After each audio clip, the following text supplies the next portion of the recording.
Hello, everyone. Dr. Allen here. Hope you're having a great week. Everything's hopefully going well for you. I'm recording this on our icy day. I guess if you were in the field, you might have gotten a 2 hour delay today. So see where this goes. Might be getting some more weather next week. Looks like. I don't know. I'm kind of done with winter, but enough of me trying to play meteorologist. Why don't we go ahead and jump right in? A few things. I sent an email out or an announcement out today, and I'm sure if you're watching this, it would have been a few days ago. Uh, the Google Classrooms, I should have those up early the week of 10th. The Google Classrooms take me a little longer to grade just because I have to enroll and I jump around a little bit. I should have the discussions and the blogs up by the time you're watching this. So just a heads up on that. And also, again, and I'm not just saying this, the work has been awesome of everything that I've been seeing so far. Thank you very much. This is a big class. And across the board, it seems like everyone's kind of flowing in, I think. And questions have been always really good that have come. Usually it's more of an issue on my end than it is anything anyone in this class is doing. So thank you for that. And if you see anything that doesn't make sense, or if there's a posting that's a little old, just let me know. It will not offend me in the least. So with all that being said, we're just go ahead and jump right in. I keep saying I'll keep these to 15 minutes, and then I always end up going like 20, 22. So let's just do it. This week, what we're going to do, we're going to look at Edpuzzle. It's going to be our technology. We're going to do our next discussions, which will be discussion, should be discussion 5 and discussion and blogs 5. That's unbelievable. We're already that far into the semester. With that being said, I do want to share one thing. I'm not going to go into a deep dive with it, only because, again, interest of time on these videos, but I did post the Cone of Experience. If you've never seen this, this was we talked about it last week, but this was a Nearpod I had done with another class, and I thought I'd go ahead and throw it up because I do think it relates to technology. And this is Dale's Cone of Experience, if you've never seen it. Sometimes it's talked about in some of the ed psych classes. I don't know how much we get into it here at Shepherd. It's kind of I don't want to say it's not a mainstream one. A lot of the ideas are very similar to Piaget and Dewey and the whole idea of experience. I'm a visual learner, so I kind of like it sometimes because it kind of keeps me on track in terms of the think about things when I'm planning for my students, but I'll just show you. I'm not going to go through the whole PowerPoint. I'm actually just going to jump to the actual cone, and I think you'll get a vibe for what it is. And if you want to check it out more, you're welcome to check out this, or I can send you the Nearpod link if you want to kind of do a little deeper dive. And of course, there's this wonderful thing called the internet that has a lot of stuff. But this is what it is about. There it is. If you look, the Cone of Experience basically is just when Dale developed this, it's just how students learn. You can find ones that have actual percentages on them. And like this is what he thought was the most effective ways for students to retain information. And of course, if you look here, purposeful experiences it has the biggest width. And of course, I don't think that's anything groundbreaking. That's a very Dewey, that's a very Piaget. That's, getting into all of your old educational theorists. But again, it's just something to kind of keep in mind, I think, when you're doing different things of technology. Again, it's balance. You obviously have to do this stuff. You have to do text. I'm a social studies teacher. You have to lecture. I'm not saying you should lecture all the time. I'm not saying you should lecture for 60 minutes straight, but you do have to do some form of just straight up communication. So, and then he has text here as this part. And then as you see, these are more applicable, let's just say things that you apply, and I just won't stumble through that. But as you can see, even like field trips, when you go on things, students remember virtual field trips for our ed tech class. That might be something to do with the Nearpods, demonstrations, videos, movies. I mean, I retain a lot from watching movies. So, and you can see it's getting down there in the mid section of that. So anyway, that's the Cone of Experience. If you wanted to check it out, I just thought I'd throw it on there. And there's a whole bunch on here. There's an old piece of technology if you're interested. I don't even know if we have one of those around Shepherd anymore, at least in the education department. We might. I guess most really those Elmos have kind of taken over that. Elmos, I think they're called Elmos. But you can see there's a little bit in there if you want to check it out. that's the Cone of Experience. I'll probably put some other links up if you're interested in that to kind of check it out, maybe a YouTube video or something. With all that being said, this week we're going to look at Edpuzzle. Edpuzzle link is here if you need it, just click right there. But if you're not familiar, I said this last week with Nearpod, I'll probably say it a million times in this class going forward. Edpuzzle, it has actually been around longer than I think people realize. The pandemic exploded. This is also something I said with the websites, and actually you all rolled through those, so I'm, maybe this isn't a true statement. Edpuzzle is kind of one of those acquired tastes. I think some people really like it, some people don't. I think the problem with Edpuzzle for some people is it can be a little clunky when you first start to use it, similar to Weebly. I don't think it's that bad, but once you kind of figure out how it works, I think it's a pretty cool tool. You can actually embed things in it. You can put videos. Well, you obviously can put videos on it, and you can embed questions. Students can't skip ahead. I've used it during the pandemic. I used it a lot because I wanted to make sure people were watching my lectures. I don't do it for this class, but classes that were live or synchronous or asynchronous, and I wanted to make sure people were actually seeing things. You can actually put the videos on, and you can't skip ahead. You can't and I would put a question at the very end just to make sure everyone had made it to the end.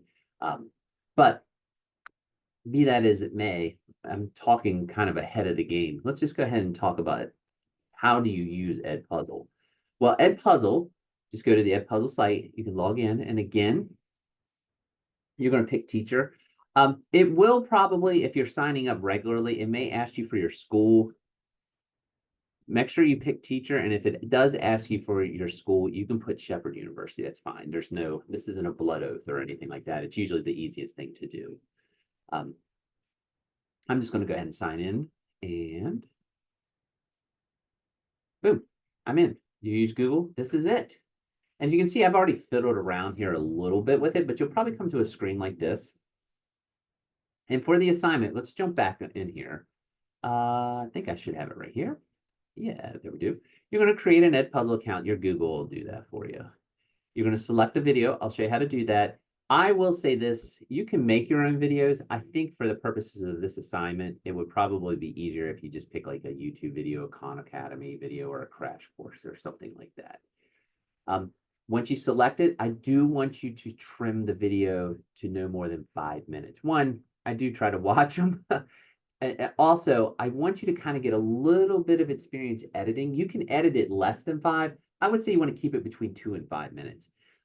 If you want to just do 2 minutes, that's great. I just want to see that you can keep the video concise. The reason why I want you to do this is, one, again, concise, for your students, but also when you get to EdTPA, which hopefully most people have heard about at this point, but EdTPA is our capstone project. You have to film yourself teaching. And when you do that, you have to edit videos. And a lot of people like to use our swivels, and they have a similar editing tool on them. So if you can kind of edit in Edpuzzle, if you can edit a video in Edpuzzle, you easily can edit a video on the Swivel app. Neither one, they're actually both very good editing tools. I think they're pretty simplistic. But I want you to go ahead and get a practice on that. And then also you're going to insert some questions on these videos.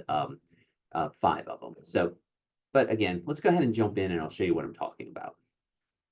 As you can see, you got to go in here, and these are just videos. They're very social studies oriented, but over here, there'll be something called, my content, my school, my notifications.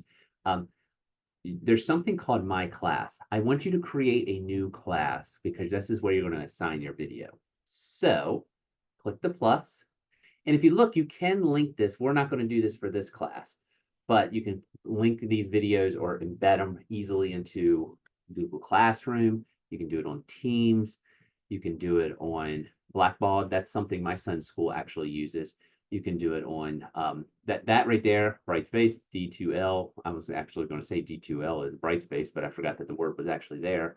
We could actually embed this in here. If anyone's coming from a school that use Blackboard, again, I think you get the point. Your learning management system, it can just talk to it. But what I want you to do really is just click this. You're going to make a class. We're going to say World History. We'll do 1500 to present. And description, you can do that if you want. We're going to do, I'll do my son's age because this is kind of what he's doing right now.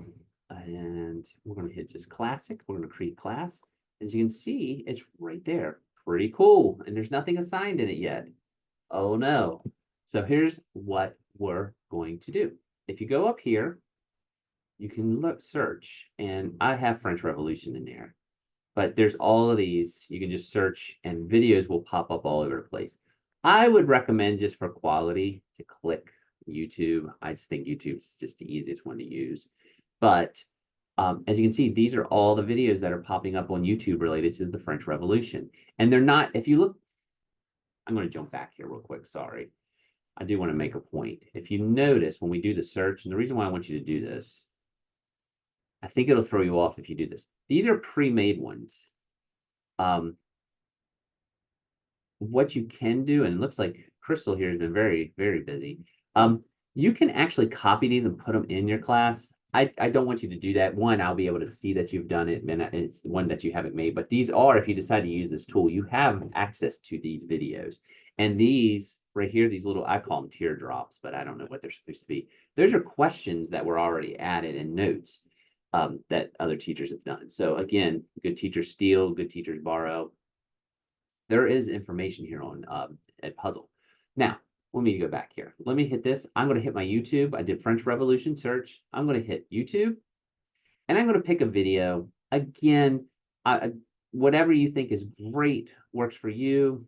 I always see the pick crash course. I'm going to pick something different. This is History Hit. It's a history channel. I'm going to click that, and that's actually nice because that's a long one.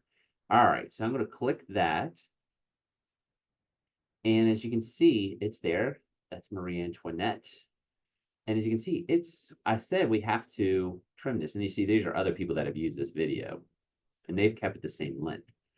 All right, let me move my face here, because if you look there are three things. There's assign, copy, edit. First thing I want you to do is edit, and as you can see, here's all this. Now you can play it and edit it. In 1789. I'm going to stop. But I said that this assignment, you need to be between 2 to 5 minutes. You can see that hand right there, that little white bar. You can drag that, and it should give you an idea. I'm going to be honest. I'm going to make this very simple on me. But as you can see, I am trimming, and it's giving me my time. I'm at 4:43, and if you can't see it, it's right there. I'm going to maybe, if I want to trim it here, if there's something in the middle I wanted, I'm going to keep it at this length. And I like that. All right. Now, I'm going to go ahead and hit play. 20, but no. Okay, you can see where I have the thing. Let me move it back here. My little bar. By a fierce revolution. A 10-year struggle of profound social and political upheaval. Okay. Now, this is the nice thing also about Edpuzzle. If you look, you can add a voiceover of your own. So if I wanted to give everyone my voice in a greater amount, I could hit the voiceover. I'm not going to do that to you. I'm going to go back to cut. But you can also add questions. And as you can see, there's different types of questions. You can do a multiple choice question. You can do an open-ended question. You can do a note. What I would like you to do for this assignment is add 5 questions or notes. I don't care if you do 5 multiple choice questions, that meets the assignment. If you do 5 multiple choice questions, awesome. If you do 2 multiple choice questions, 1 open-ended question, and 2 notes, that also meets it. If you want to do 5 notes, awesome. If you want to do 5 open-ended questions, awesome. I think you get the point. Any combination of those 3 will work. But just for an example, I'm going to do this. I'm going to hit open-ended question. This is a general. Have you heard of the revolution? And you can see that you can allow audio responses. I'm not going to do that, but as you can see, there's other things. You can add images. They've really actually souped this up. And this is actually a lot easier than it used to be, believe it or not. You're going to hit save. And we're going to hit more. That question now is right there. So, That would have a and then we can add other ones when we're operating within that 4-minute window. After I've added my 5 questions, I'm going to France's hit financial. finish. Talking over him for some reason. And all your questions will show up here. As you can see, my one is there. I now will do this. You can make this public, which by the way, you do need to do for me to view this. You need to hit assign.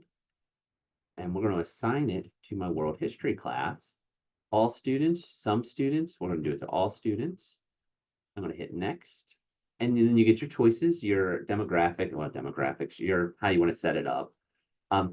There's the prevent skipping. You can allow skipping. Right now I have it set that you won't allow skipping. And then you can speed up videos. I am fine however you set these up. You know, if you don't have to put anything on here if you don't want, or if you do, that's fine. I usually like captioning. I think it helps students. I think it's a good accommodation type thing to do, especially if it's just normal and it's rolling on the bottom or on the top. Sometimes you got to watch some of these videos. I know, like to throw them in the middle, but I just think it helps. And then you're going to assign it. And you can invite students, but that's it. It's there. Now, if you want to share this, you just hit share assignment and you can just copy the link and submit that. Again, you usually have to, on Brightspace, you have to put that link on a Word document to submit it. If you want to invite me, that's fine. You can also do this. You can just copy the link and send that, or email it to me, or you can just do the copy class code. Any way that you can get me the video, that's fine. But I think usually share assignment is the best. And if we go back to everything, I think that should do it. We went back and it is there. And as you can see, there's some other stuff that I've had in there. And there's that. So when I click it, and there's no due date, but it starts today, and it tells you how many have turned it in. I can't, because they're prior classes, I wasn't really thinking. You can actually pull up these videos and it will actually show you who's completed it, how long it's taken. You can get data from this, and it'll all be right here. I would normally go ahead and show you that, but since they're actual students that are here, I don't want to do that, because I think everyone did great. But since we post this on YouTube, probably not fair to the people who completed it without checking with them. Actually, no, it's not. That is a puzzle. Again, you're just going to share this, and if you have to, just click it again and just share your assignment. If you have any problems with this, just email me. I'm going to put other videos up in YouTube videos. There are Edpuzzle, helps videos. There's Edpuzzle crash course. I sometimes worry a little bit because Edpuzzles, it's not hard. It's just a lot of steps, and sometimes you got to work your way through it. But I think everyone here, from everything I have seen for the prior 4 weeks, will have no problems with this. Like I say, I was impressed with the website. That website usually is the one that just, for some reason, throws a lot of people right off the bat for loops, and you all nailed it. So that is Edpuzzle. There are other things on here I have. I can send these to you. I mentioned iCivics. That's something else if you're interested. There's no assignment with this. I just thought I would throw it out there. Last year being an election year, I thought it was kind of good to share. This is actually like a role-playing game that I used it in middle school a lot, especially for that, like, hey, you finished. Don't just sit around on the computer playing random games. If you're going to play anything, play something educational, I guess. When I was growing up, it was Where in the World Was Carmen Sandiego. This is really cool. Sandra Day O'Connor was very involved with this. She's passed on, but she was a Supreme Court justice. It's been around and they've been molding it, but it's kind of like a Sims type thing with history. And you can do like things like, I think it's called Immigration Nation, where you're an immigrant and you're coming to the country. You go through New York and Ellis Island, and then you kind of like how you build it. You can run there's presidential elections and you have to establish different positions and such. And there are lesson plans and all associated with this.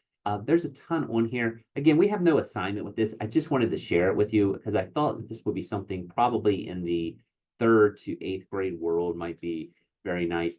Honestly, I've seen high school teachers use it too because some of the lessons have gotten a little more complex. So, and you can play and learn and all. So just wanted to make you aware. Some of you may have actually done it. Oh, I'm sitting here talking about all the games and I could have just scrolled down, wasn't thinking. But as you can see, there's a whole bunch here. And they're, like I say, they're pretty well done, I think. Some take longer than others to play. Ratification, different things on the Constitution and things like that. So again, civics. Thank you all very much. Hopefully I didn't babble too much. Hope you're having a great week. Again, if you have any problems with the Ed puzzle, please stop by. I just kicked my desk. Sorry if it's shaking. No earthquake, just my knees hitting things. And that should do it. Hope you have a wonderful week. Again, email me or stop by if you have any issues, and we'll just keep on trucking. Thank you all very much. Talk to you later. Bye.